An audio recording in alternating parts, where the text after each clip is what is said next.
Yuk. Assalamualaikum warahmatullahi wabarakatuh. Waalaikumsalam warahmatullahi wabarakatuh. Waalaikumsalam warahmatullahi wabarakatuh. Bagaimana kabarnya hari ini anak-anak? Sehat? Alhamdulillah, luar biasa. Hari ini kita akan belajar sejarah kebudayaan Islam. Materinya adalah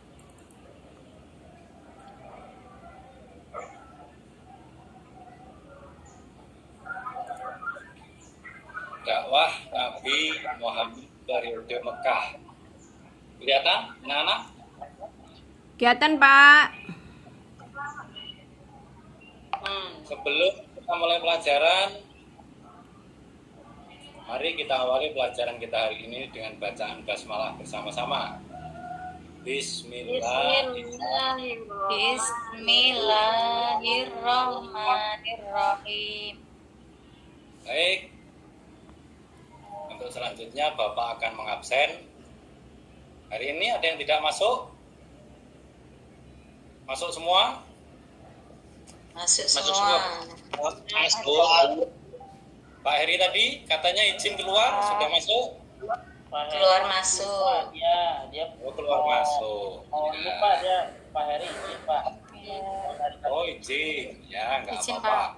Hanya kita suci Penting Ciparai. teman-teman bisa ikut pelajaran lagi ya anak-anak. Baik, kita mulai pelajarannya tentang dakwah Nabi Muhammad periode Mekah.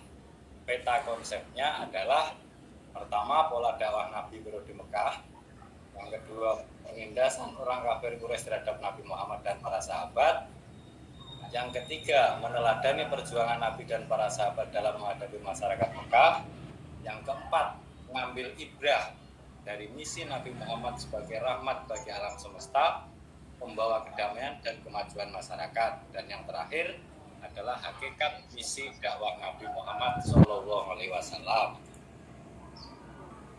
Nabi Muhammad itu dilahirkan pada hari Senin tanggal 12 Rabiul Awal tahun Gajah. Setiap tanggal 12 Rabiul Awal umat Islam sampai hari ini selalu memperingati peristiwa tersebut. Kalau budaya kita biasanya dikenal dengan sebutan Maulid Nabi, artinya memperingati kelahiran Nabi pada tanggal 12 Rabiul Awal, tahunnya disebut tahun gajah. Masih ingat? Kenapa disebut tahun gajah, anak-anak? Ingat, Pak, karena ketika itu peristiwa perang gajah. Pasukan gajah yang menyerang Ka'bah. Kemudian ayahnya bernama Abdullah, ibunya bernama Aminah. Nabi ketika lahir itu sudah dalam kondisi yatim.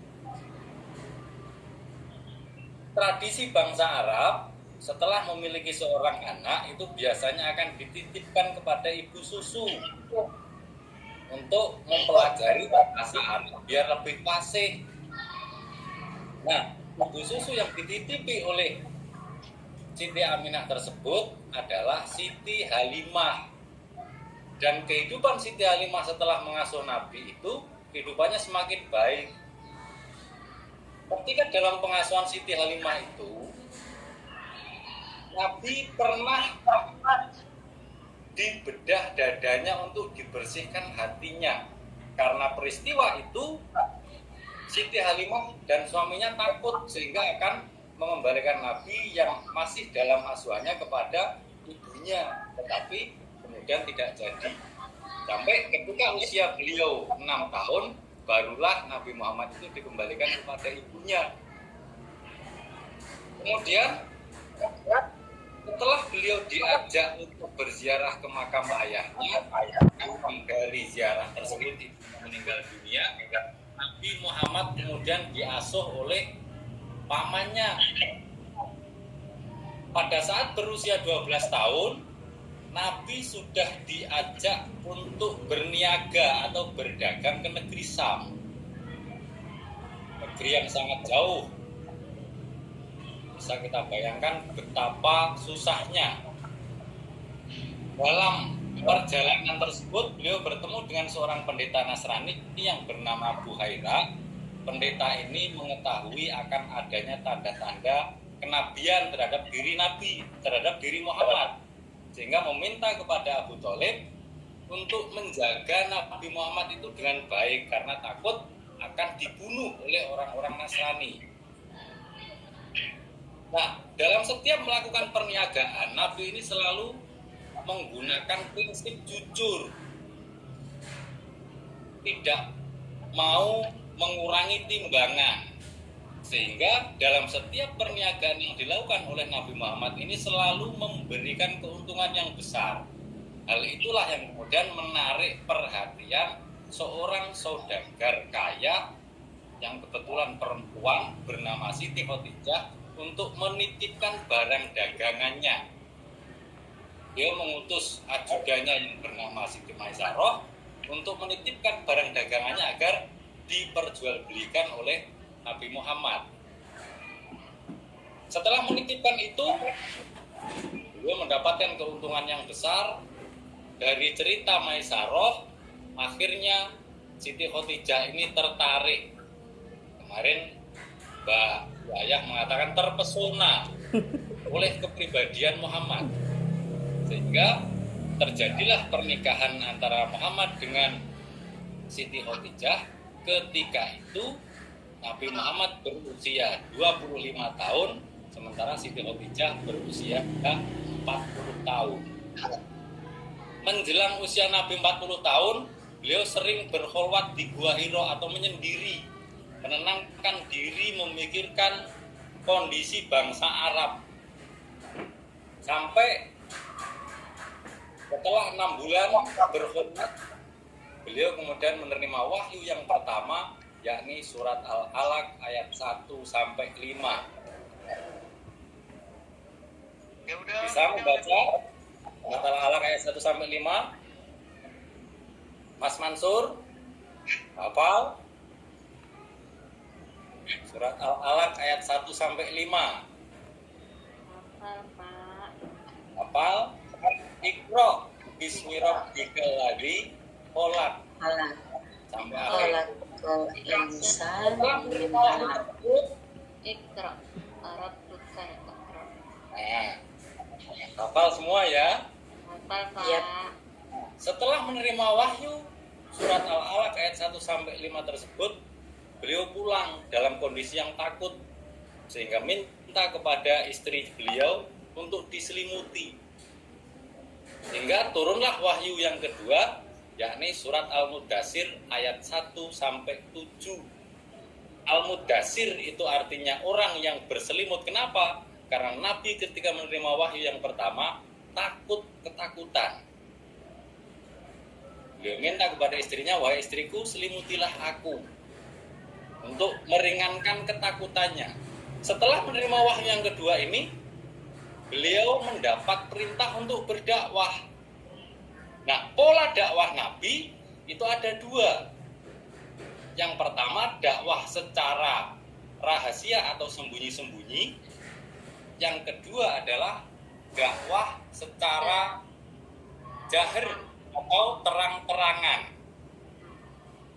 Dalam dakwah secara sembunyi-sembunyi ini, hanya kerabat dekat Nabi yang mau masuk Islam. Yang pertama jelas istri beliau, kedua kemudian keponakannya Ali bin Abi Thalib, kemudian sahabatnya Abu Bakar, Abdurrahman bin Auf. Nah, orang-orang yang mula-mula masuk Islam ini dikenal dalam catatan sejarah dengan sebutan as-sabiqunal Awal. Nah, apa yang dialami oleh Nabi dan para sahabatnya setelah berdakwah? Orang-orang kafir Quraisy tidak senang. Itu terbukti ketika Nabi melakukan dakwah secara terbuka untuk pertama kalinya. Ketika itu Nabi mengumpulkan masyarakat Mekah di Bukit Sofa, menyampaikan tentang ketauhidan, tentang akan adanya hari akhir. Apa yang didapat oleh Nabi? Nabi justru dilempari dengan batu, dicemooh, dilempar dengan kotoran, dan Nabi tidak pernah membalas semua umpatan kafir Quraisy, semua cercaan, semua hinaan, semua itu dibalas Nabi dengan akhlakul karimah. Itulah kenapa tidak ada dendam sedikit pun dalam diri Nabi dan umat Islam. Sehingga hanya dalam tempo 23 tahun atas bimbingan Allah, Nabi berhasil membawa rahmat kebaikan-kebaikan bagi dunia. Sehingga Islam itu bukan hanya untuk bangsa Arab, tetapi Islam adalah rahmatan lil alamin, untuk seluruh manusia. Sampai di sini, anak-anak, ada yang mau bertanya tentang sejarah dakwah Nabi Muhammad di Mekah? Ada yang belum paham? Tanyakan. Paham Pak. Paham? Kalau anak-anak sudah paham, coba kita simpulkan. Dakwah Nabi Muhammad itu kan tadi Bapak sampaikan ada 2 pola.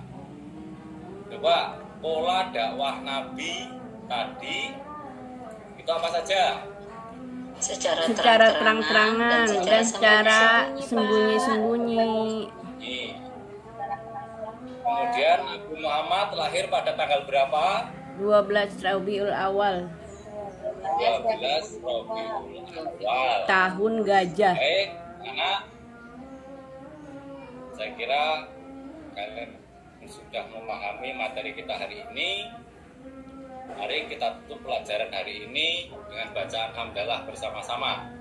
Alhamdulillahirabbil alamin. Rabbil alamin. Dari Bapak kurang lebihnya mohon maaf. Saya akhiri. Assalamualaikum warahmatullahi wabarakatuh. Waalaikumsalam warahmatullahi wabarakatuh.